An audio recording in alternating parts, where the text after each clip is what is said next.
Assalamualaikum warahmatullahi wabarakatuh. Sahabat Lentera Kolbi yang dirahmati Allah, di dalam kitab Daqaiqul Akbar bab 8, penjelasan tentang bagaimana setan merampas iman. Di dalam sebuah khobar, dijelaskan bahwa setan, semoga laknat Allah kepadanya, akan datang pada orang dalam kondisi sakaratul maut.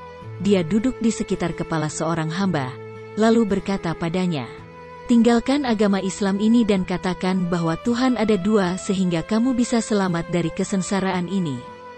Ketika perkara itu sedemikian rupa, ada kekhawatiran yang berat dan ketakutan yang besar, maka siapkanlah dirimu dengan menangis, tadoru, atau merendahkan diri kepada Allah, dan menghidupkan malam dengan memperbanyak ruku dan sujud, sehingga kamu bisa selamat dari siksa Allah yang Maha Luhur.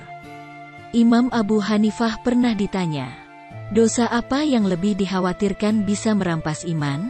Beliau menjawab, meninggalkan syukur terhadap iman, meninggalkan kekhawatiran terhadap khotimah atau waktu akhir hidup, dan menganiaya seorang hamba.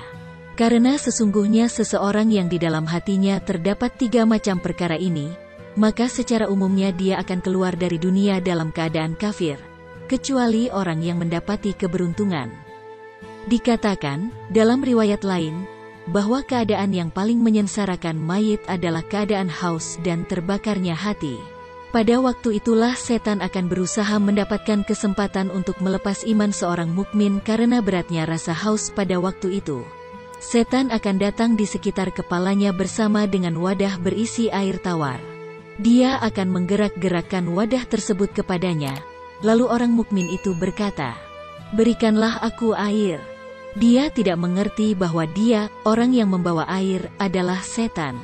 Lalu setan pun berkata kepadanya, "Katakan tidak ada Tuhan yang menciptakan alam sehingga aku akan memberimu."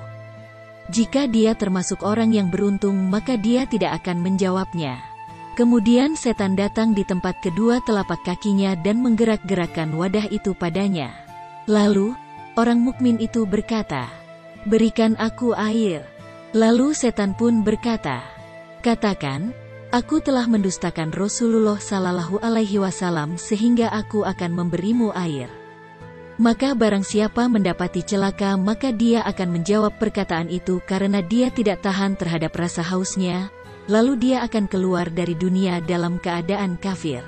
Semoga Allah melindungi kita dari hal itu. Dan barang siapa yang mendapati keberuntungan, maka dia tidak akan menjawab perkataan setan dan berpikir tentang apa yang ada di depannya.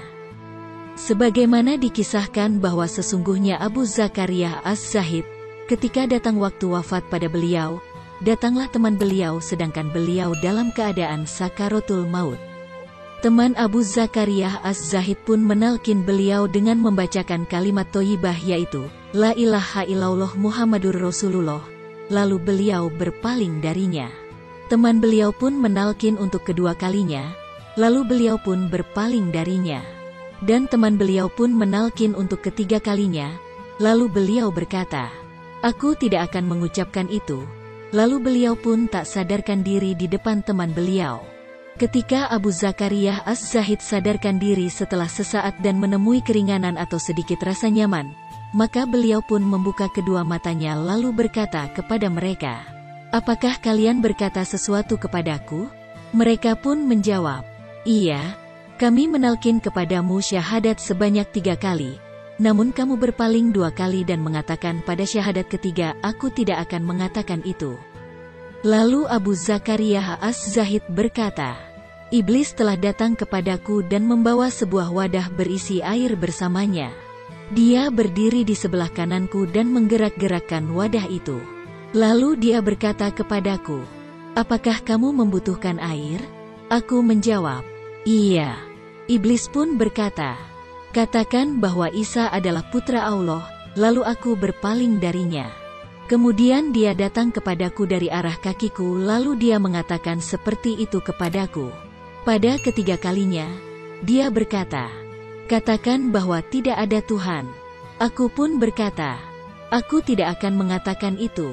Lalu dia membuang wadah itu ke bumi dan berpaling pergi. Maka sesungguhnya aku menolak kepada iblis, Bukan kepada kalian, aku bersaksi bahwa tiada Tuhan selain Allah dan aku bersaksi bahwa Nabi Muhammad adalah hamba dan Rasul-Nya. Berdasarkan khobar ini, telah diriwayatkan dari Mansur bin Amar berkata, ketika telah dekat kematian seorang hamba, maka keadaannya terbagi atas 5 perkara, yaitu harta untuk para ahli waris, ruh untuk malaikat maut, daging untuk belatung, tulang untuk tanah, kebaikan untuk para musuhnya, dan setan untuk merampas iman.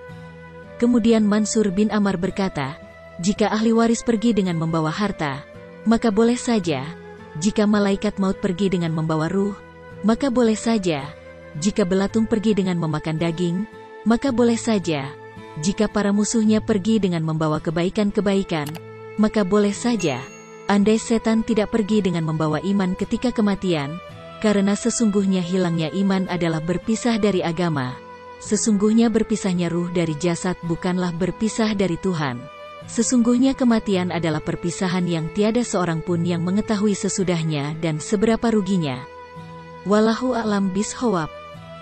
Wassalamualaikum warahmatullahi wabarakatuh.